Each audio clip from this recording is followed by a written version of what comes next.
जी KF7 आज के lecture का आगाज करते हैं। आज लेक्चर नंबर 34 और हम नया चैप्टर स्टार्ट करने जा रहे हैं, चैप्टर 6, जो कि किस चीज़ से रिलेट करता है, प्रोस्पेक्टस और commencement of business. Commencement of business छोटा सा टॉपिक है। असल में इस चैप्टर में जो चीज़ डिस्कस हुई है मेन वो है प्रोस्पेक्टस।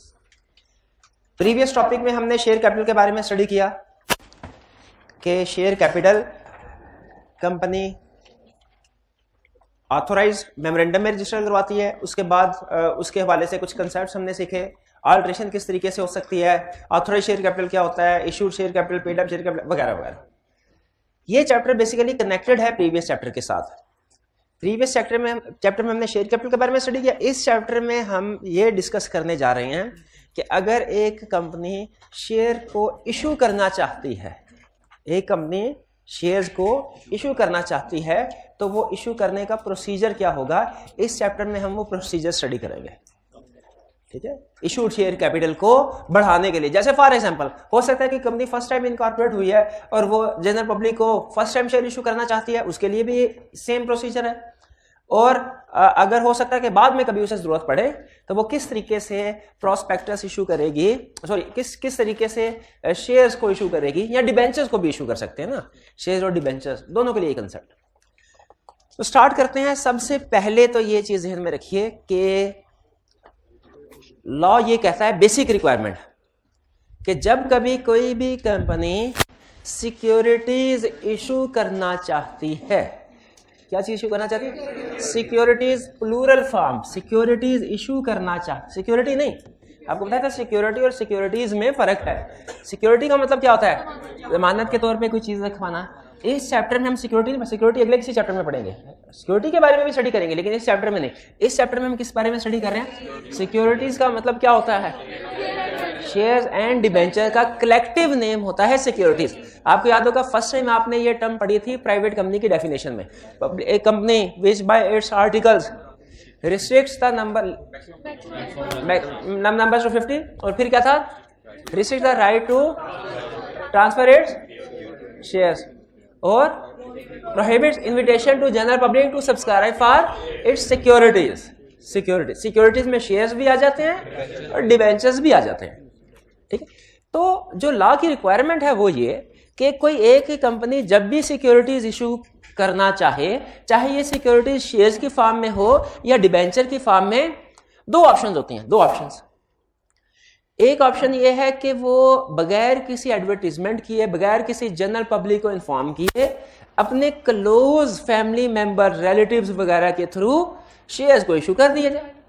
जैसे फर्ज कीजिए अगर मेरी एक कंपनी और मैंने शेयर इशू करना है, मेरे पास दो ऑप्शंस है। पहली ऑप्शन ये अखबार में इश्तिहार दूं कि मैं शेयर्स को इशू करना चाहता हूं, जो लोग शेयर बाय करना चाहते हैं वो अप्लाई कर दें। एक तरीका ये है, इसमें जनरल पब्लिक इन्वॉल्व हो जाती है। दूसरा तरीका क्या है कि मैं अपने फ्रेंड्स से या फैमिली मेंबर में, रिलेटिव से, उनसे इनफॉर्मल मीटिंग्स करके पूछूं कि जी एक नई कंपनी है, इसमें अगर आप इन्वेस्टमेंट करना चाहते हैं तो इसके आप शेयर या डिबेंचर खरीद सकते हैं।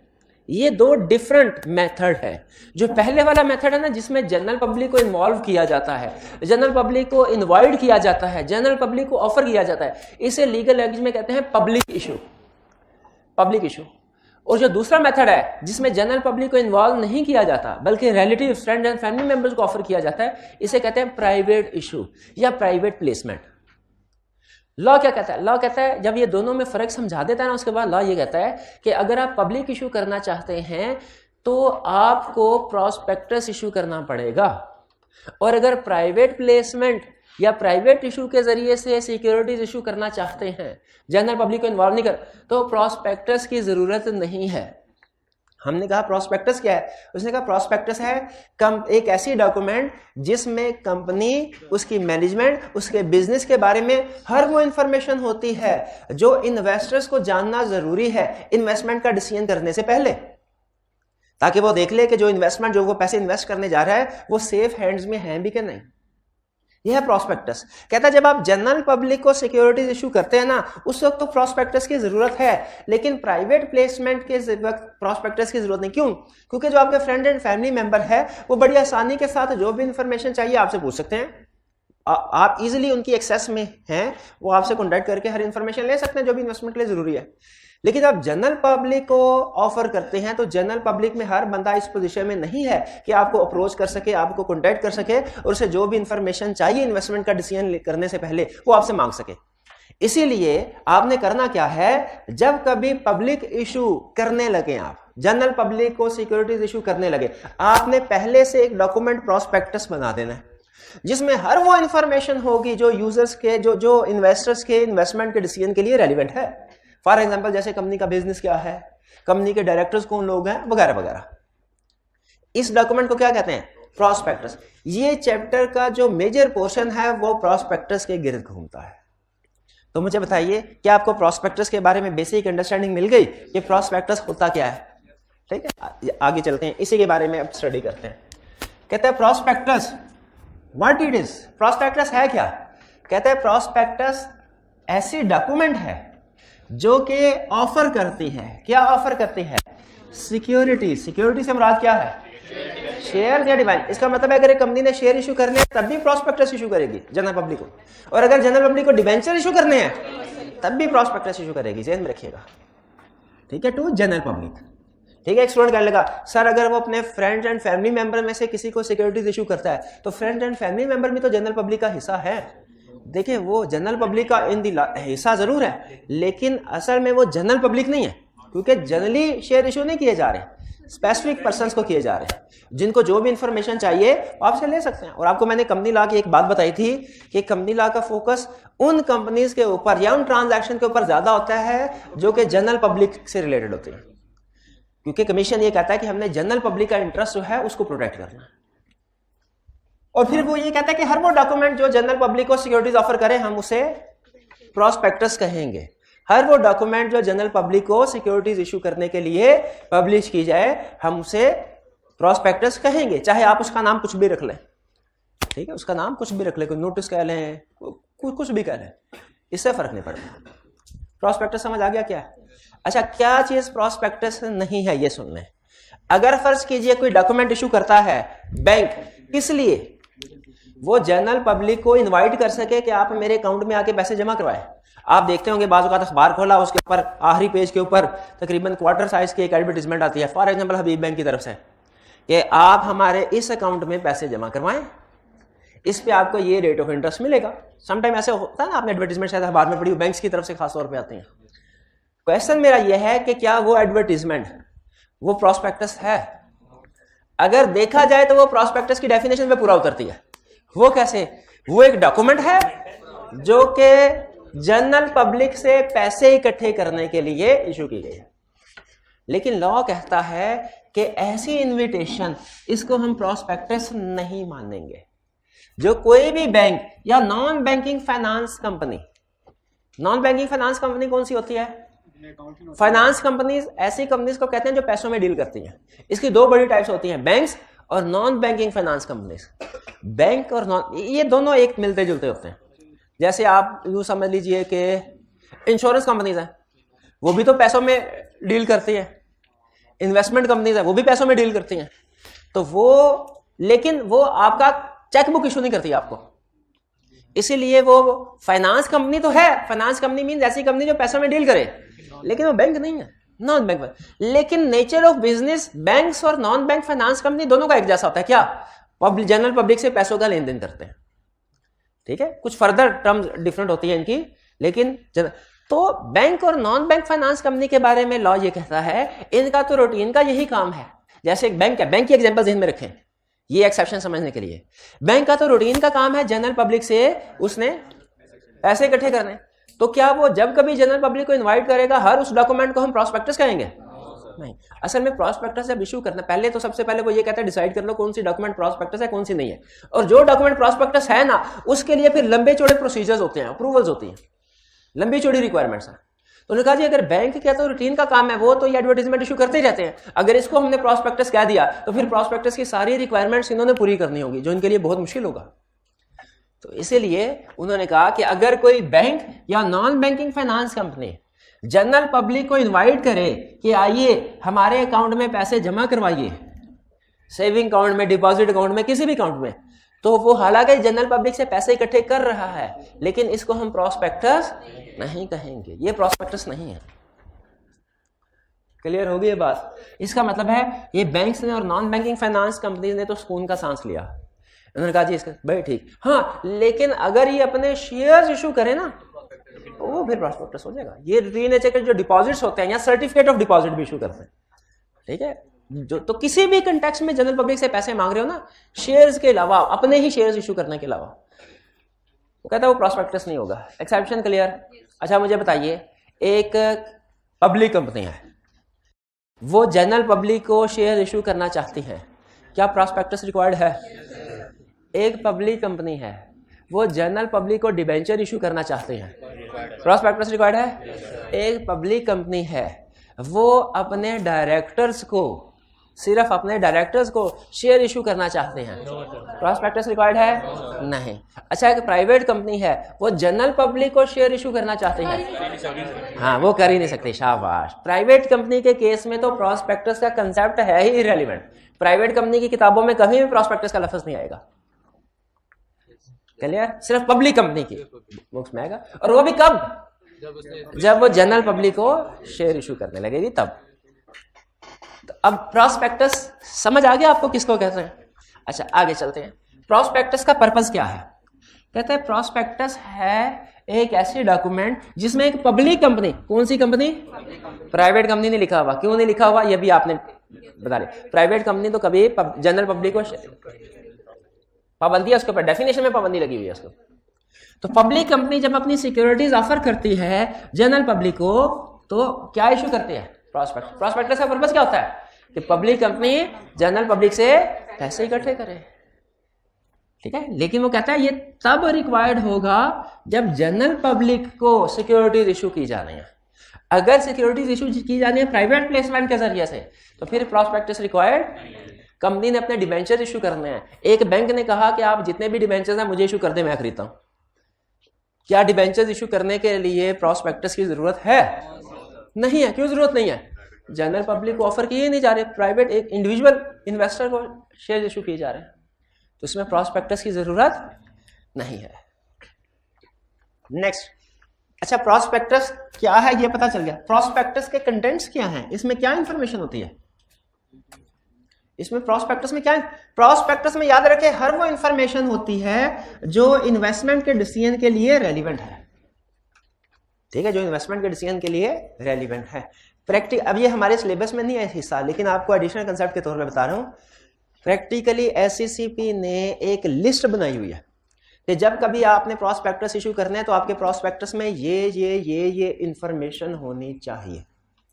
आप थोड़ा सा ना कंपनी के पॉइंट ऑफ व्यू से सोचिए और इन्वेस्टर के पॉइंट ऑफ व्यू से सोचिए, आपको बहुत सी रिक्वायरमेंट समझ आ जाएंगी। कंपनी ये चाहती है कि मैंने शेयर इशू करने हैं ना, मुझे ज्यादा से ज्यादा पैसे आए, ज्यादा से ज्यादा सब्सक्रिप्शन हो। और शेयर और इन्वेस्टर क्या चाहता है कि मेरी सारी उम्र की जमा पूंजी मैंने कंपनी में इन्वेस्ट करनी है, मुझे इसके बारे में कंप्लीट रिलायबल इंफॉर्मेशन हो। जितनी ज्यादा कंप्लीट ट्रूथफुल रिलायबल इंफॉर्मेशन होगी उतना ही मैं एक सिक्योर्ड डिसीजन कर सकूंगा, रिस्क कम होगा।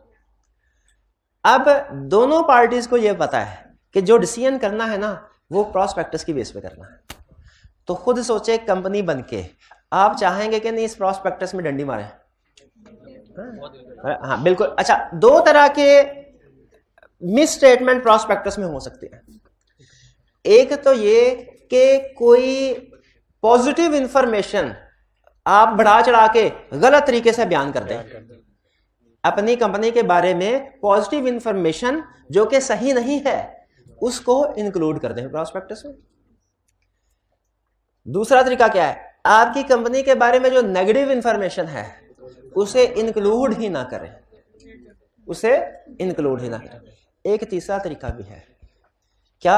उसे कहते हैं मिसलीडिंग इंफॉर्मेशन। क्या आप इंफॉर्मेशन को इस तरीके से प्रेजेंट करें कि जो पढ़ने वाला है वो गलत नतीजे पे पहुंचे, ठीक है। जैसे फर्ज कीजिए लॉ ये कहता है अपना पिछले सालों का, ये तीन तरह की मिस स्टेटमेंट ना लॉ में तीन तरह की होती हैं, एरर, ओमिशन, मिसलीडिंग। मैं तीनों की एग्जांपल आपको बताने लगा। लॉ ने कहा कि जो कंपनी प्रॉस्पेक्टस इशू करे पिछले सालों का प्रॉफिट बताए। हमारा पिछले सालों का प्रॉफिट है 70 मिलियन, हमने बता दिया 700 मिलियन। ये एरर है, ओमिशन है कि मिसलीडिंग है? एरर है कि एक इंफॉर्मेशन थी गलत है, गलत। दूसरा कमीशन, लॉ ये कहता है कि कंपनी प्रॉस्पेक्टस इशू करे तो कंपनी के खिलाफ जितने भी लीगल केस चल रहे हैं उसकी डिटेल बताए। एक लीगल केस था जो कंपनी हार रही थी, वो उन्होंने इंक्लूड नहीं किया, ओमिशन। अब सुना मिसलीडिंग। पिछले सालों में कंपनी की प्रोडक्ट्स पिछले 5-6 सालों से अच्छी नहीं चल रही, और कंपनी ने प्रॉस्पेक्टस इशू करते हुए लिखा कि जो पिछले सालों में हमारी परफॉर्मेंस कम हुई है ये कोरोना की वजह से हुई है। हालांकि असल में प्रोडक्ट में ही इतनी जान नहीं है कि ये सेल हो सके। अब ये देखिए, इंफॉर्मेशन जो रिक्वायर्ड थी इंक्लूड की है, लेकिन मिसलीडिंग, उसको इस तरीके से प्रेजेंट किया गया है कि लोगों को ट्रू पिक्चर का अंदाजा ना हो, वो गलत डिसीजन की तरफ चले जाए। हालांकि इसमें कोरोना का भी कुछ अमल दखल होगा, लेकिन कोरोना के साथ साथ उस प्रोडक्ट का, उस मिसमैनेजमेंट का भी अमल दखल है।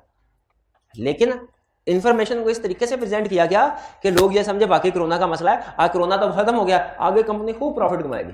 हालांकि मिसमैनेजमेंट भी है, रिसोर्सेज की एलोकेशन ठीक नहीं है, ठीक है। तो और भी बहुत से, तो ये मिस स्टेटमेंट का मतलब क्या है? 3 तरह के, एरर, ओमिशन, मिसलीडिंग इंफॉर्मेशन।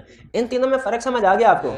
तो कमीशन ये कहता है कि जो प्रॉस्पेक्टस आपने इशू करना है ना, उसमें ये इंफॉर्मेशन होनी चाहिए, क्योंकि इस इंफॉर्मेशन की बेस पे इन्वेस्टर ने डिसीजन करना है कि मैं इस कंपनी की सिक्योरिटीज खरीदूं। और अगर किसी कंपनी ने डंडी मारी, यानी प्रॉस्पेक्टस इशू किया, और उसमें जो इंफॉर्मेशन मैंने कही है उसमें मिस स्टेटमेंट हुई किसी किस्म की, यानी या तो एरर हुआ या ओमिशन हुआ या मिसलीडिंग, तो मैं छोड़ूंगा नहीं, हर डायरेक्टर को पकड़ूंगा मैं, क्योंकि ये कलेक्टिवली प्रॉस्पेक्टस हर डायरेक्टर की जिम्मेदारी है। जिस डायरेक्टर ने प्रॉस्पेक्टस के ऊपर साइन किया हुआ उसको सजा मिलेगी। तो ये ज़हन में रखिएगा, प्रॉस्पेक्टस एक बहुत क्रिटिकल डॉक्यूमेंट है, इसकी बेस पे लोगों ने अपनी सारी उम्र की जमा पूंजी कंपनी में इन्वेस्ट करनी है, ठीक है। तो इसमें इसीलिए लॉ कमीशन ने इसको कंपनी के ऊपर नहीं छोड़ा कि आप जो भी इंफॉर्मेशन मुनासिब समझते हैं इंक्लूड कर दें। कमीशन को भी पता है कि ये तो सिर्फ पॉजिटिव इंफॉर्मेशन इंक्लूड करेंगे, नेगेटिव को इंक्लूड नहीं करेंगे। कमीशन ने एक बाकायदा लिस्ट दी हुई है जो कभी हमारे सिलेबस में होती थी, अब नहीं है, कि प्रॉस्पेक्टस में कौन कौन सी इंफॉर्मेशन होनी चाहिए। सिर्फ 1-2 एग्जांपल्स के लिए आपके साथ शेयर कर रहा हूं। पर्टिकुलर ऑफ डायरेक्टर्स कौन है जो कंपनी को चला रहे हैं। अर्निंग्स ऑफ प्रीवियस ईयर, पिछले सालों के क्या प्रॉफिट रहे, अर्निंग का मतलब प्रॉफिट। रिस्क फैक्टर के इस इन्वेस्टमेंट के साथ क्या क्या रिस्क फैक्टर्स हैं। बाज़ कुछ बिजनेस होते हैं ना, वो ज्यादा रिस्की होते हैं दूसरे बिजनेस के निस्बत, ठीक है। तो वहां पे बता सकते हैं जैसे हमारा जो बिजनेस चल रहा है वो ज्यादातर एक्सपोर्ट बेस है या इंपोर्ट बेस है, इस पे अगर गवर्नमेंट ने कोई पॉलिसी लगा दी, बैन लगा दिया, तो हमारा बिजनेस बंद हो सकता है, ठीक है। यहाँ कुछ हो टेक्नोलॉजी बेस्ड बिजनेस है, अगर टेक्नोलॉजी नहीं आती है और हम उस पर शिफ्ट नहीं होते तो हमारा बिजनेस डाउन जा सकता है। जो भी रिस्क फैक्टर है, जो भी रिस्क फैक्टर, जिस तरह कोई दवाई वाली शीशी आप खरीदे ना, मेडिसिन वाली, उस पर कुछ वार्निंग लिखी होती है, बच्चों की पहुंच से दूर रखे, तो उसी ये रिस्क फैक्टर है बच्चे। तो उसी तरह यहां पे भी रिस्क फैक्टर लिखा होता है, लिखा। और नॉर्मली एक जो लाइन लिखी होती है ना, वो पता है क्या लिखी होती है कि आपको पिछले सालों की अर्निंग्स या प्रॉफिट बता तो रहे हैं, लेकिन लाजमी नहीं है, प्रॉफिट डिपेंड करता है मार्केट कंडीशंस के ऊपर, लाजमी नहीं कि फ्यूचर में यही ट्रेंड फॉलो हो। ये एक रिस्क फैक्टर है कि मार्केट कंडीशंस की वजह से प्रॉफिट चेंज हो सकते हैं, क्लियर। तो ये है प्रॉस्पेक्टस के अंदर इंफॉर्मेशन। सिर्फ आपको 2-3 एग्जांपल कंसेप्ट बिल्ड करने के लिए दिए हैं, फॉर नाउ बहुत सी इसमें इंफॉर्मेशन होती है। प्रॉस्पेक्टस क्या है समझ आ गया, कब इशू करते हैं ये भी समझ आ गया, इसमें इंफॉर्मेशन किस तरह की होती है समझ। देखिए कंसेप्ट बिल्ड हो गया ना, आगे रिक्वायरमेंट बड़ी आसानी से मैं ऐड करवा दूंगा इसमें। प्रॉस्पेक्टस का कंसेप्ट बिल्ड हो गया आपका, आगे चलते हैं। टाइमिंग, प्रॉस्पेक्टस कब इशू किया जाता है। अच्छा आपको पता है मेमोरेंडम ऑफ एसोसिएशन कब बनाया जाता है, कब कब कब कब क्रिएट किया जाता है, जब कंपनी बन रही होती है। और कब तक चलता है, वाइंडिंग अप, जब तक कंपनी खत्म नहीं होती। Through out the life of company memorandum और आर्टिकल्स दोनों चलते हैं, जब तक कंपनी जिंदा है, चल रही है, मेमोरेंडम और आर्टिकल्स। प्रॉस्पेक्टस कब बनाया जाता है, जब सिक्योरिटीज जनरल पब्लिक को इशू करनी होती हैं, उस वक्त प्रॉस्पेक्टस इशू किया जाता है। और प्रॉस्पेक्टस कब तक रहता है भला, जब शेयर इशू हो जाते हैं। शेयर इशू हो गए, प्रॉस्पेक्टस का काम खत्म, प्रॉस्पेक्टस खत्म, प्रॉस्पेक्टस की कोई कानूनी हैसियत नहीं रहती। यही कह रहे आप इनकॉर्पोरेशन के बाद कभी भी प्रॉस्पेक्टस इशू कर सकते हैं, इनकॉर्पोरेशन के फौरन बाद। अगर आप चाहते हैं प्राइवेट कंपनी, फिर तो प्रॉस्पेक्टस इशू नहीं कर सकते। पब्लिक कंपनी अगर आपने बनाई तो आपने फैसला करना होता है कि प्राइवेट प्लेसमेंट के जरिए से पैसे इकट्ठे करें कि पब्लिक इशू से।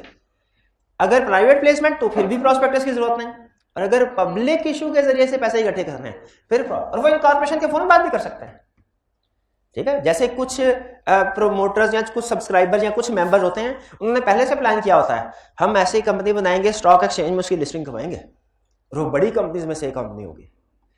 तो जैसे ही कंपनी इनकॉर्पोरेट होती है, ये लोग पता है क्या करते हैं, ये स्टॉक एक्सचेंज में लिस्टिंग के लिए एप्लीकेशन भी डाल देते हैं और साथ ही साथ प्रॉस्पेक्टस भी इशू कर देते हैं, प्रॉस्पेक्टस भी इशू कर देते हैं। तो इनकॉर्पोरेशन, इसका मतलब है सीखा क्या हमने, इनकॉर्पोरेशन के फौरन बाद भी प्रॉस्पेक्टस इशू किया जा सकता है जब भी आप समझते हो कि जनरल पब्लिक से पैसे। इवन अभी certificate of commencement of business नहीं, certificate of commencement of business पता है हमें क्या है? सर्टिफिकेट ऑफ इनकॉर्पोरेशन और certificate of commencement of business में फर्क बताया हुआ है। पहले कौन सा सर्टिफिकेट मिलता है, बाद में कमेंसमेंट ऑफ बिजनेस, बिल्कुल ठीक है। अच्छा मुझे बताइए, आपको ACA और FCA में फर्क पता है? क्या फर्क? एसोसिएट मेंबर का, हाँ, जब 10 चार्टर्ड अकाउंटेंट बने, जो चार्टर्ड अकाउंटेंट बन जाए उसे फौरी तौर पे ACA का, और 10 साल हुए थे। अच्छा, इन 10 सालों में कोई काम करना लाजमी नहीं है, आप घर भी बैठे रहे ना, 10 साल बाद ऑटोमेटिकली FCA हो जाएंगे। उसी तरह कंपनी जब इनकॉर्पोरेट होती है उसे मिलता है सर्टिफिकेट ऑफ इनकॉर्पोरेशन, और उसके कुछ अरसे के बाद, जो 10 साल नहीं है, कुछ अरसे के बाद उसे certificate of commencement of business मिलता है। लेकिन उसे घर बैठे certificate of commencement of business नहीं मिल जाता, उसे कुछ कंडीशंस पूरा करनी पड़ती है, ये ध्यान में रखिएगा, ठीक है। Certificate of commencement of business कब मिलेगा, उसे कुछ कंडीशन पूरा करनी पड़ती। ये 12 एडिशनल कंसेप्ट था, मैंने आपके साथ शेयर कर दिया, ध्यान में रखिएगा। Certificate of commencement of business घर बैठे नहीं मिलेगा, क्या करना पड़ेगा, कुछ कंडीशन पूरी करनी पड़ेंगी। बहरहाल उसको थोड़ी देर के लिए साइड पे रखते हैं। बताना ये चाह रहा था कि प्रॉस्पेक्टस इनकॉर्पोरेशन के बाद बनता है, इशू होता है, किसी भी वक्त इशू कर सकते, इनकॉर्पोरेशन के बाद किसी भी वक्त इशू कर सकते हैं, चाहे certificate of commencement of business लिया है या भी नहीं लिया, ठीक है। लेकिन इसका एक एक्सपायरी पीरियड होता है, मेमोरेंडम और आर्टिकल का एक्सपायरी पीरियड कोई नहीं होता, वाइंडिंग अप तक। प्रॉस्पेक्टस का एक्सपायरी पीरियड होता है, और क्या होता है वाला, जब तक शेयर इशू नहीं हो जाते। बल्कि अगर आप मुझे इजाजत दें तो मजीद इसको टेक्निकल लीगल टर्म्स में बता दूं तब तक इसका वैलिड। अच्छा मुझे ये बताइए कमीशन ने कहा कि प्रॉस्पेक्टस में ये इंफॉर्मेशन होनी चाहिए, सही कहा कि गलत कहा? सही कहा। कंपनी को चाहिए कि प्रॉस्पेक्टस में वो सारी इंफॉर्मेशन इंक्लूड करे। अच्छा बताइए, कंपनी को प्रॉस्पेक्टस बना के फौरी तौर पे इशू कर देना चाहिए कि कमीशन को दिखाना चाहिए, ये लो भाई दिखाना, क्यों दिखाना चाहिए? ताकि वो देख ले कि मैंने जो रिक्वायरमेंट कही है सारी की सारी पूरी की है कि नहीं इसने। इसका मतलब है प्रॉस्पेक्टस के लिए रिक्वायर्ड है कमीशन से अप्रूव्ड हो। अच्छा आप बताइए, कमीशन जब अप्रूवल देगा क्या ये कहेगा ये लो अगले 10 साल में जब मर्जी प्रॉस्पेक्टस इशू कर देना? वो एक वैलिडिटी पीरियड देता है। फॉर एग्जांपल 60 डेज हो सकते हैं, वो हो सकता है कितने अभी आगे पढ़ेंगे, मे बी 60, मे बी उससे ज्यादा हो सकते हैं, अभी मुझे कंफर्म नहीं है वैसे बता। लेकिन ये वैलिडिटी पीरियड उसने रखा क्यों, ये बता सकते हैं कि 60 दिन के अंदर अंदर प्रॉस्पेक्टस अप्रूव कर दिया मैंने, ठक साइन कर दिए, फिर कंपनी को कहा ये प्रॉस्पेक्टस जो मैंने अप्रूव किया ना 60 दिन के अंदर अंदर इशू करना। कहीं 60 दिन के बाद कंपनी ने इशू किया ना तो टाइम गुजरने की वजह से वो सारी इंफॉर्मेशन जो प्रॉस्पेक्टस में दी गई है वो चेंज ना हो जाए, वो चेंज भी तो हो सकती है। कोई नए डायरेक्टर आ सकते हैं, पुराने जा सकते हैं, बिजनेस में लॉस हो सकता है बड़ा, कोई बड़े मसले। इसीलिए कमीशन ये चाहता है कि प्रॉस्पेक्टस जो भी पब्लिक को इशू किया जाए उसकी अप्रूवल ली जाए, कमीशन की अप्रूवल। लेकिन यहां पे मैंने एक लाइन पढ़ी तो मुझे अंदाजा हुआ कमीशन मेरी सोच से ज्यादा शातिर है। ऐसे से पे उसने पता क्या लिखा हुआ है, उसने कहा है पाकिस्तान का हर प्रॉस्पेक्टस मेरे से अप्रूव हो के फिर इशू होगा, वरना नहीं होगा। फिर अच्छा इसमें कोई चाल नहीं है, हाँ शातिराना चाल आ गया। वो कहने लगा लेकिन मेरे से अप्रूवल का मतलब ये नहीं है कल कलां को अगर प्रॉस्पेक्टस में कोई गलती निकल आई तो सारे इन्वेस्टर मुझे पकड़ लें कि आपने अप्रूव किया था ये गलत प्रॉस्पेक्ट, आप भी जिम्मेदार है। कहता है ना मैंने अप्रूवल देनी है, उसकी एक्यूरेसी की गारंटी नहीं दे रहा मैं। इसीलिए जब कभी प्रॉस्पेक्टस में मिस स्टेटमेंट आए तो इन्वेस्टर को चाहिए डायरेक्टर के खिलाफ केस करे। मैं खुद भी डायरेक्टर को हैवी पेनल्टी डालूंगा, लेकिन मुझे कोई पेनल्टी ना डाले, मुझे कोई पेनल्टी ना डाले। लेकिन अप्रूव कर रहा हूं, लेकिन गलत होने की सूरत में जिम्मेदार नहीं हूं, ये कमीशन ने कहा। देखा, आइंदा भी आप कोई भी किसी पोजीशन में बैठे हो कि डॉक्यूमेंट अप्रूव कर रहे हो ना, तो आप उसमें लिख सकते हैं अप्रूव कर रहा हूं, लेकिन गलती का जिम्मेदार तो अप्रूव क्या कर रहे हैं फिर। बहरहाल उसने कहा, उसने अपने आप को सिक्योर कर लिया। ठीक है, समझ आ गया उसका। हाँ, सारा कुछ देख के किया होगा उसने। अप्रूवल का मकसद ही बेसिकली ये है कि वो ये देख ले कि प्रॉस्पेक्टस में जो सारी इंफॉर्मेशन है ये कंप्लीट और एक्यूरेट है कि नहीं है। लेकिन उसके बावजूद वो ये कह रहा है कि भाई मेरी जिम्मेदारी कोई नहीं है, मेरी जिम्मेदारी कोई नहीं है, अपनी जिम्मेदारी। तो ये क्लियर हो गया आपको कि एक वैलिडिटी पीरियड होता है प्रॉस्पेक्ट। मेमोरेंडम आर्टिकल्स का वैलिडिटी पीरियड कोई नहीं है, प्रॉस्पेक्टस का है। और कितना है? 60 डेज। पता नहीं कितना है, मे बी 60 डेज हो, मे बी उससे ज्यादा हो, वो पढ़ेंगे तो आगे पता चलेगा। ये क्लियर हो गया? अच्छा, अब मुझे एक चीज बताइए, अब आपसे एक प्रैक्टिकल क्वेश्चन पूछता हूं। आप एक कंपनी के CFO हैं। अगर आप ने फाइनेंस पढ़ी हो ना, जो कि नहीं पढ़ी हुई, चले, तो आपको पता चलेगा कि जब पैसों की जरूरत हो ना, तभी पैसे लोगों से मांगने चाहिए, उधार तभी लेना चाहिए, और जितने पैसों की जरूरत हो तभी लेना चाहिए। फर्ज कीजिए आप कंपनी के CFO हैं, आपने प्रोजेक्ट लगाना है, प्रोजेक्ट के लिए कंस्ट्रक्शन कर रहे हैं, बिल्डिंग बना रहे हैं, बिल्डिंग 5 महीनों में बनेगी, हर महीने 10 मिलियन लगेगा, हर महीने 10 मिलियन। क्या आप बैंक से स्टार्ट में ही 50 मिलियन ले लेंगे? क्यों? हर महीने 10 मिलियन लेंगे, स्टार्ट में 50 मिलियन। भाई अच्छा है 50 मिलियन स्टार्ट में आए, हमारे पास बड़ा रहेगा। क्यों अच्छा क्यों नहीं है? हाँ, इंटरेस्ट पड़ता जाएगा। शाबाश, आप यूज 50 में से 10 मिलियन कर रहे होंगे, इंटरेस्ट 50 में देना पड़ेगा। इसीलिए जो बेहतर बेस्ट फाइनेंशियल स्ट्रेटजी है ना, वो क्या होती है भला? जब पैसों की जरूरत हो तब मांगे जाए। इवन शेयर होल्डर से भी आपने पैसे लेने, शेयर होल्डर को इंटरेस्ट नहीं देना होता, लेकिन शेयर होल्डर डिविडेंड एक्सपेक्ट कर रहे होते हैं। और फाइनेंस में आपने पढ़ा होगा या पढ़ेंगे आगे चल के कि हमने शेयर होल्डर की एक्सपेक्टेशन को भी मीट करना है, वरना वो आइंदा से हमारे शेयर नहीं खरीदते शेयर होल्डर के। तो इसीलिए बजाय ये, अब सुने, हमने कहा बैंक के पास नहीं जाना, जनरल पब्लिक को शेयर इशू करेंगे, 50 मिलियन के शेयर इशू करेंगे। अब मुझे बताइए, क्या स्टार्ट में ही पहले दिन ही 50 मिलियन के शेयर इशू कर लेंगे कि पहले महीने 10 मिलियन, अगले महीने 10 मिलियन, फिर तीसरे महीने 10 मिलियन? बताइए बेहतर फाइनेंशियल स्ट्रेटजी क्या है? सेकंड ऑप्शन की तरफ जाए। लेकिन सेकंड ऑप्शन में एक लीगल इशू कंपनीज को फेस करती रही हैं। क्या भला? उन्होंने कहा जी हमने तो 5-6 महीनों में फॉर एग्जांपल 5 दफा शेयर इशू करने हैं, हम 5 दफा प्रॉस्पेक्टस बनाएं, हम 5 दफा आपसे अप्रूवल लें, हम 5 दफा उसको इशू करें, यानी वो सारी लीगल फॉर्मेलिटीज हम तो यही काम करते रहेंगे। ये एक वैलिड इशू था, इसीलिए कमीशन ने इसका एक हल निकाला। हल क्या निकाला? हल ये निकाला कि हम वही काम करें, कंपनी वाले वही काम करें जो आईकैप करता है।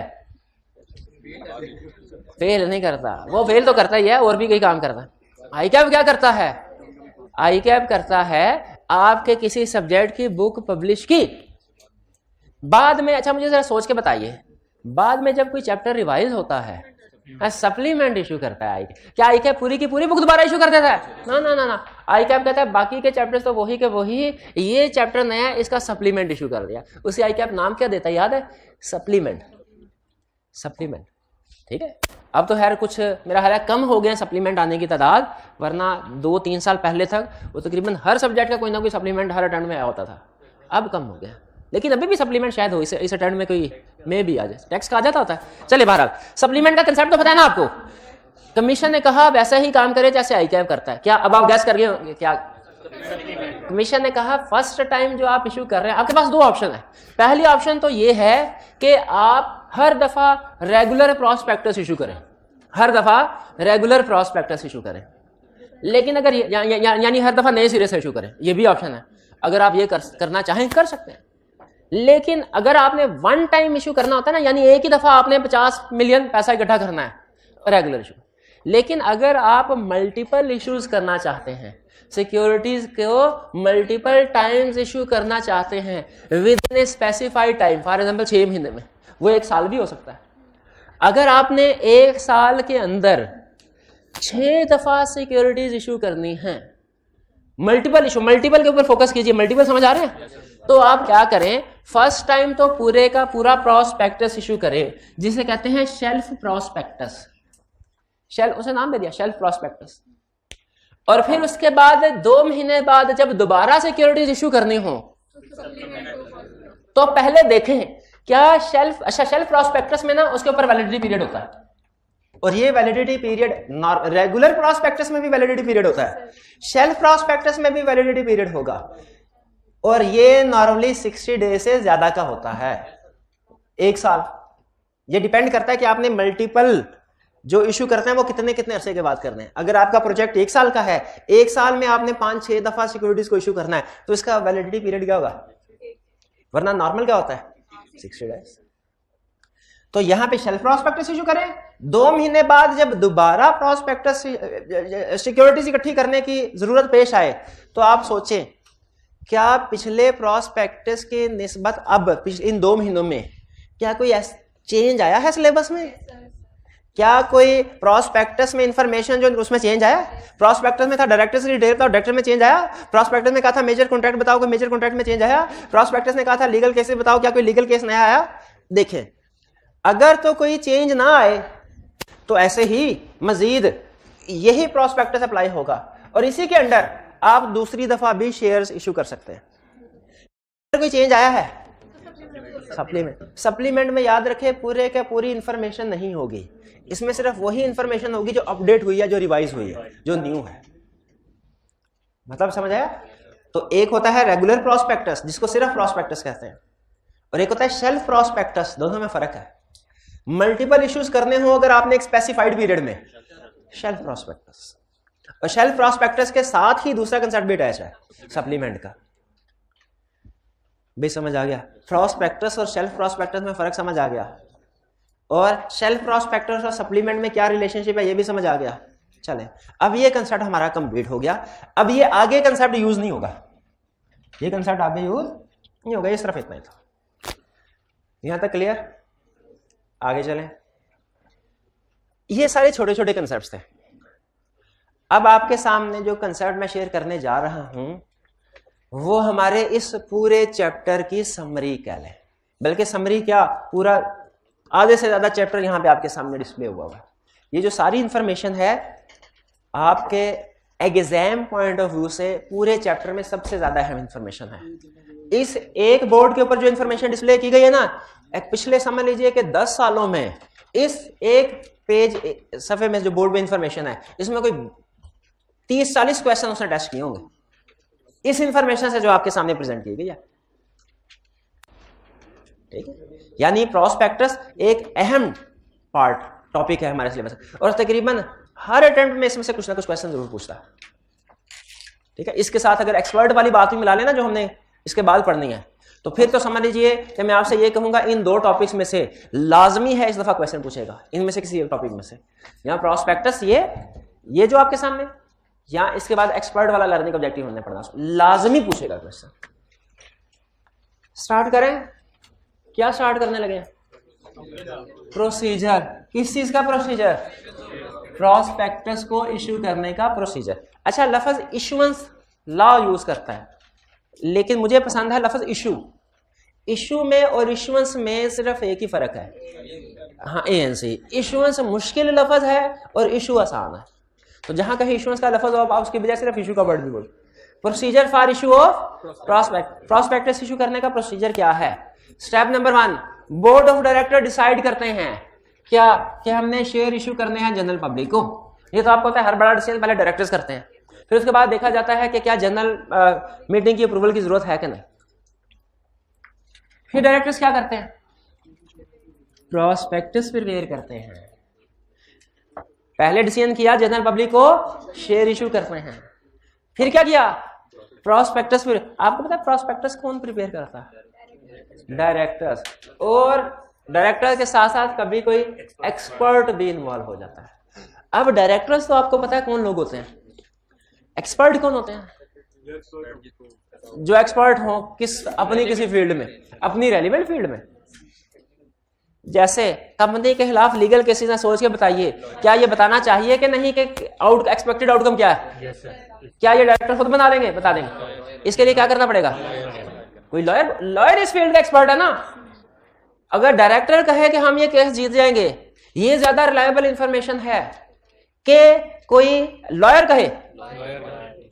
आईकैप इसकी एग्जांपल देता है, वो कहता है आपने कभी नोट किया कि टूथपेस्ट की जब एडवर्टीजमेंट आती है तो वैसे तो कोई भी जो भी ये नाचने गाने में किसी को भी किसी आंख मार दे भाई नाचने गाते ये टूथपेस्ट सब कुछ इसी की वजह से होता है जिंदगी में, अच्छा वो भी कर सकते हैं, लेकिन नॉर्मली वो ऐसा नहीं करते, किसी ना किसी डेंटिस्ट को बुलाते हैं। क्यों भला? क्योंकि डेंटिस्ट के मुंह से जो स्टेटमेंट निकलेगी वो ज्यादा रिलायबल है, जनरल पब्लिक उसके ऊपर ट्रस्ट करेगी। क्यों भला? डेंटिस्ट उस फील्ड का एक्सपर्ट है। इसी तरह वो ये कहते हैं प्रॉस्पेक्टस में अगर कोई इंफॉर्मेशन ऐसी है जो कि किसी एक्सपर्ट से रिलेट कर रही हो, तो बजाय वो इंफॉर्मेशन डायरेक्टर दे, इसकी बजाय वो इंफॉर्मेशन अगर कोई एक्सपर्ट दे तो वो ज्यादा रिलायबल होगी पब्लिक के लिए। इसलिए प्रॉस्पेक्टस की प्रिपरेशन में याद रखें डायरेक्टर्स तो होते ही होते हैं, डायरेक्टर्स के साथ एक्सपर्ट भी हो सकते हैं। इसकी एक और एग्जांपल देता है, क्या कहता है आपने काउंटिंग में रीवैल्यूएशन पढ़ी हुई है? कहता है जब कोई प्रॉपर्टी खरीदी रीवैल्यू करवाई ना, तो कंपनी ने कहा हमारा 100 मिलियन की प्रॉपर्टी खरीदी अब 250 मिलियन की हो गई है। क्या रिलायंस आपकी बढ़ जाएगी इस स्टेटमेंट के ऊपर? नहीं, रिलायंस किस वक्त बढ़ेगी? जब कोई इंडिपेंडेंट वैल्यूअर आगे ये स्टेटमेंट देगा। तो कहता है जो वैल्यूअर है ये भी एक्सपर्ट की एक एग्जांपल है। तो दो एग्जांपल दे दिए, एक्सपर्ट का कंसेप्ट समझ आ गया? क्या आप एग्री करते हैं कि प्रॉस्पेक्टस की प्रिपरेशन में एक्सपर्ट की भी इन्वॉल्वमेंट हो सकती है, एक्सपर्ट को भी यूज किया जा सकता है? बिल्कुल ठीक है। आगे हाँ, अगला क्वेश्चन, अगर प्रॉस्पेक्टस में मिस स्टेटमेंट है तो एक्सपर्ट भी लायबल होगा? देखें डायरेक्टर्स तो लायबल होंगे ही होंगे, एक्सपर्ट में भी लायबल हो में भी ना हो। क्यों? अगर तो मिस स्टेटमेंट उस फिगर में है जो एक्सपर्ट ने चेक की हुई है या जो एक्सपर्ट का एरिया है, तब वो एक्सपर्ट लायबल होगा। लेकिन अगर मिस प्रॉस्पेक्टस में मिस स्टेटमेंट है तो सही, लेकिन एक्सपर्ट वाले एरिया में नहीं है, किसी और एरिया में, तो मिस स्टेटमेंट इन प्रॉस्पेक्टस तो है लेकिन एक्सपर्ट लायबल, डायरेक्टर लायबल। बात समझ आ रही है आपको? ठीक है। अगर फिक्स एसेट्स में मिस स्टेटमेंट नहीं है, क्रेडिटर में है, तो क्रेडिटर की वैल्यूएशन तो एक्सपर्ट करता ही नहीं है। अगर डायरेक्टर ने क्रेडिटर की वैल्यू कम शो करवाई हुई है तो बताइए एक्सपर्ट लायबल है कि नहीं? एक्सपर्ट कहेगा मैंने तो भाई वो प्लांट के ऊपर वैल्यूएशन की थी, वो देखें उसकी वैल्यू ठीक है। क्लियर हो गया? दूसरा पॉइंट जिसमें हमने क्या सीखा कि प्रॉस्पेक्टस की प्रिपरेशन में डायरेक्टर्स के साथ साथ समटाइम्स एक्सपर्ट भी इन्वॉल्व होते हैं। तीसरा, एक्सपर्ट प्रिपेयर हो गया, सॉरी एक्सपर्ट पॉइंट हो गया, काम हो गया, प्रॉस्पेक्टस प्रिपेयर हो गया। बताइए प्रॉस्पेक्टस प्रिपेयर हो गया तो उसके फौरन बाद जनरल पब्लिक को इशू कर दे, अप्रूवल, शाबाश, कमीशन से अप्रूवल। नेक्स्ट स्टेप यही है, apply to commission for approval. Commission को प्रॉस्पेक्टस सबमिट करवाओ, रजिस्ट्रार को नहीं। किसको? कमीशन को। किस लिए? भाईजान अप्रूव कर दें। कब? जो आपकी प्रपोज डेट ऑफ पब्लिकेशन है, पब्लिकेशन ऑफ प्रॉस्पेक्टस, इसे पब्लिशिंग ऑफ प्रॉस्पेक्टस भी कहते हैं। इसका मतलब क्या होता है? जिस दिन पब्लिश करने का मतलब क्या होता है? जिस दिन जनरल पब्लिक को इशू करना है। वो कौन सा? जब अखबार में इश्तिहार दिया जाता है। आपको पता है प्रॉस्पेक्टस अखबार में छपते हैं। आज घर जाके गूगल पे जाके सर्च कीजिएगा प्रॉस्पेक्टस, ठीक है, आपके सामने कुछ न्यूज़पेपर भी आ जाएंगे जिनमें प्रॉस्पेक्टस पब्लिश, कुछ तो मैंने खुद भी पढ़े हुए हैं। ठीक है, अखबार के अंदर भी छोटा छोटा इन्फॉर्मेशन आपने शायद कभी देखी हो, एक दरमियान में एक पेज होता है पूरा, वो छोटी छोटी इन्फॉर्मेशन कंपनी के बारे में दी होती है। प्रॉस्पेक्ट, तो प्रॉस्पेक्टस याद रखिए अखबार में पब्लिश करवाना होता है, लाजमी है। इसके अलावा भी कुछ जगहों पे रखवाना होता है। गैस कर सकते हैं किस जगह पे? वेबसाइट पे, शाबाश, ठीक है, वेबसाइट पे रखा होगा। आप अभी जाके टाइप करें प्रॉस्पेक्टस, आपके सामने बहुत सी कंपनी के वेबसाइट का लिंक खुल जाएगा जहां पे अपना प्रॉस्पेक्टस रखा होगा। तो 150-200 सफों की डॉक्यूमेंट होती है, पढ़ने की जरूरत नहीं है, ठीक है, वैसे समझा रहा हूं। तो जब आपने प्लान किया हुआ, जैसे फर्ज कीजिए हमने, बताइए आपने प्रॉस्पेक्टस कब इशू करना है, कोई डेट बताएं। 15 जनवरी। अब आपने कमीशन के पास इसको कब लेके जाना चाहिए? अगर हम 10 जनवरी को कमीशन के पास ले जाना, कमीशन कहेगा भाई सिर्फ 5 दिन दिए मुझे, यानी तुम इशू करना चाहते हो 15 को और मुझे मैं इतना फारिग हूं कि 5 दिन में सारा पढ़ के तो मैं अप्रूव कर दूंगा। नहीं, मुझे कम से कम 21 दिन चाहिए। इसलिए जब आपने प्रॉस्पेक्टस इशू करना हो ना, प्रपोज डेट से 21 दिन पहले मेरे तक पहुंचा देना। प्रपोज डेट इसलिए कहा कि उसने कहा ऊंच नीच हो सकती है, आगे पीछे हो सकती है। हो सकता है मैं प्रॉस्पेक्टस जल्दी अप्रूव कर दूं, हो सकता है कुछ रीजन की वजह से डिले हो जाए, लेकिन तुम अंदाजन 21 दिन पहले मेरे पास प्रॉस्पेक्टस ले आना। प्रॉस्पेक्टस आया, हमने 15 जनवरी को इशू करना था, हमें तकरीबन मेरा हाल है रफली कोई 23, 24, 25 दिसंबर को प्रॉस्पेक्टस फाइल कर देना चाहिए कमीशन को। हमने 25 जनवरी को प्रॉस्पेक्टस फाइल कर दिया कमीशन को, सॉरी 25 दिसंबर को। कमीशन ने 5 जनवरी को इसको अप्रूव कर दिया। कर सकता है कि नहीं? कर सकता है। उसने तो 21 दिन अंदाजन मांगे थे ना, अप्रूव तो जल्दी भी कर सकता है। 5 जनवरी। अब हम ये प्रॉस्पेक्टस कब इशू करें? 5 के बाद। शाबाश। पहला कंसेप्ट 5 से पहले हरगिज नहीं करना। दूसरा कंसेप्ट 5 जनवरी के बाद कब तक? 15 जनवरी तक। No 60 days. 60 डेज का वैलिडिटी पीरियड होता है। ठीक है, तो 5 जनवरी है तो उसके बाद 15 फरवरी और फिर उसके बाद 17 मार्च। 17 मार्च तक आप 5 जनवरी से लेके 17 इसलिए कहा फरवरी के 28 दिन है, 2 दिन मैंने ऐड कर दिया मार्च में। 17 मार्च तक आप प्रॉस्पेक्टस को इशू कर सकते हैं। उसके बाद नहीं, उसके बाद एक्सपायर हो गया। हाँ, अगर कमीशन एक्सटेंशन दे दे तो उसकी मेहरबानी, अगर कमीशन एक्सटेंशन दे दे तो उसकी मेहरबानी, वरना 60 डेज का पीरियड अप्रूवल के बाद। अप्रूवल के समझ आ रही कि नहीं कहानी की? तो ये कमीशन को अप्लाई करना है, कब अप्लाई करना है? आगे की कहानी बाद में पढ़ेंगे, उस तरफ समझने देनी आपको। 21 डेज बिफोर प्रपोज डेट। और जब अप्रूव हो जाए तो कब इशू करना है? With in 60 days of approval. तो डेट ऑफ अप्रूवल हमारी एग्जांपल में 5 जनवरी है, 17 का दिया, चले छोड़े 7 मार्च। ठीक है, 7 मार्च। सॉरी कोई बात नहीं, पूछ ले। तो 60 दिन क्लियर हो गए। अच्छा, अब सुने, with in 60 days of approval publish करना है। पब्लिश करने से क्या मुराद है? अखबार में पब्लिश करना, अखबार इश्तिहार। शाबाश। सरकारी कामों में अखबार इश्तिहार जरूरी होता है ना। किस अखबार में? एक इंग्लिश और एक उर्दू।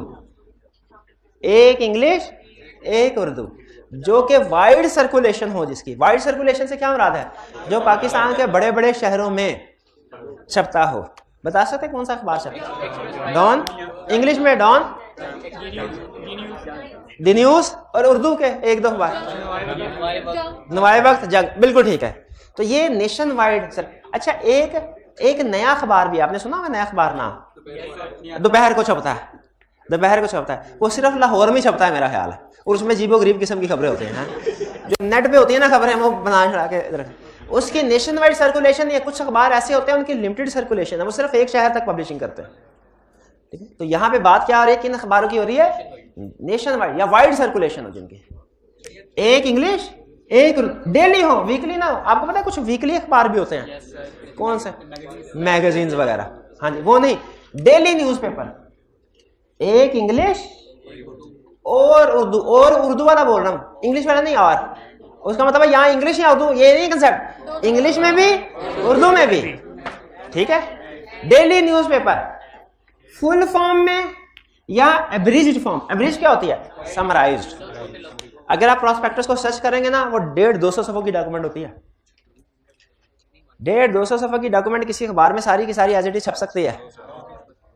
इसलिए लॉ ने कहा कि आप फुल फॉर्म में भी पब्लिश कर सकते हैं और अब्रिज्ड यानी समराइज्ड फॉर्म में भी पब्लिश कर सकते हैं।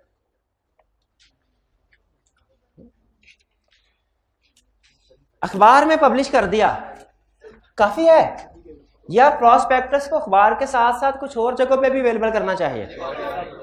बिल्कुल। Make sufficient copies available free मुफ्त में eight specified places. Specified places कौन सी हैं? वो ये कल डिटेल में स्टडी करेंगे, अभी नहीं। अभी सिर्फ मैं आपको स्टेप सारे कंप्लीट कराना चाह रहा हूं। इसका मतलब ये हुआ प्रॉस्पेक्टस सिर्फ अखबार में नहीं, अखबार के अलावा भी कुछ जगहों पे मौजूद होगा।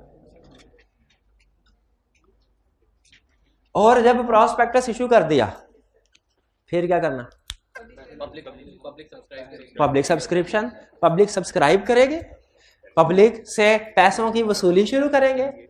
अच्छा बताइए जरा, सोचिए कंसेप्ट, आज प्रॉस्पेक्टस इशू किया, क्या कल से ही पब्लिक सब्सक्रिप्शन शुरू हो जाए कि पब्लिक को पढ़ने के लिए, सोचने समझने के लिए कुछ दिन देने चाहिए?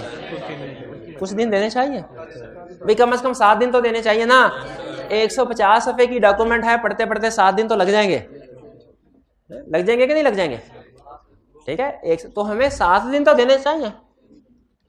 तो ये ध्यान में रखिएगा कि प्रॉस्पेक्टस जब पब्लिश होता है या प्रॉस्पेक्टस जब इशू होता है, उसके फौरन बाद सब्सक्रिप्शन शुरू नहीं हो जाती, बल्कि कुछ दिन के बाद होती, ताकि प्रॉस्पेक्टस लोग पढ़ लें, समझ लें 7 दिन के बाद।